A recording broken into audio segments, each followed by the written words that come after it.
Hi, I'm Kim Fuller, owner and founder of Fuller Life Concepts, where I help you stay accountable to your goals. So here it is halfway through the year, and I realize that a lot of things have evolved and changed for me since the beginning of the year. I had set out and established a certain set of goals, and I realize some of them I'm making progress towards, but there's some that have evolved and shifted and changed. And that's a brilliant thing. I've always been a planner, and one of the things that my colleagues used to tease me about is I used to say I appreciate predictability, and so I kind of like to know when things are going to come and when things are going to change. But when it comes to establishing goals for your life and or your business, you have a little bit of say, but sometimes the universe works in mysterious ways and comes and takes over. And so now is a great time for you to sit back and think about, what were your goals at the beginning of the year? What did you put down as things you want to do? Almost all of us do a New Year's resolution. Whether we write them down or not, we say things we want to change for this year. So what were some of those things? So are you making any progress towards any of those goals? Maybe, maybe not, right? And if so, are you satisfied with the progress you're making?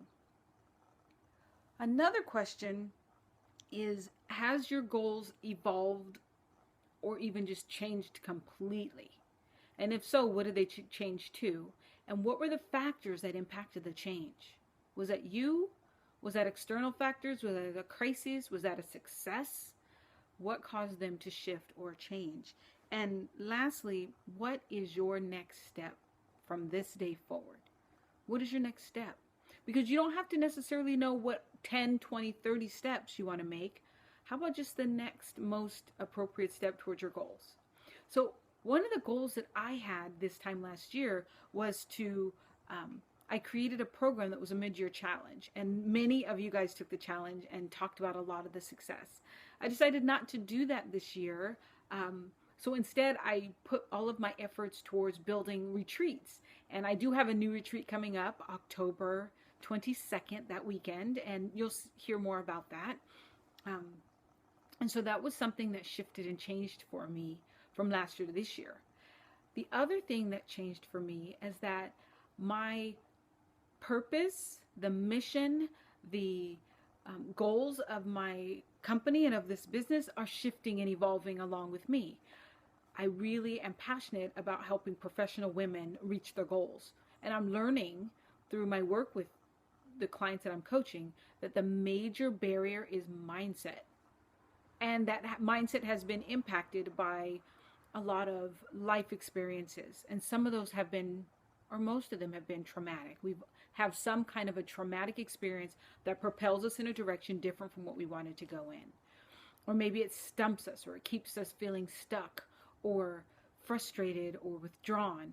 And what I've learned is I've been helping my clients evolve and move past those barriers that are emotional, that are mental, that are physical, and that feel so real, that keep them stuck. So that is one of my newest, I think, evolutions, is really being open and clear about the fact that I really help professional women and their children move past any barriers that have been impacted because of trauma. And so what your goal for this week and beyond is to assess where you are, whether you have evolved, whether your goals have changed, and what is the next best step. So I will see you next week. Have a great one. Bye.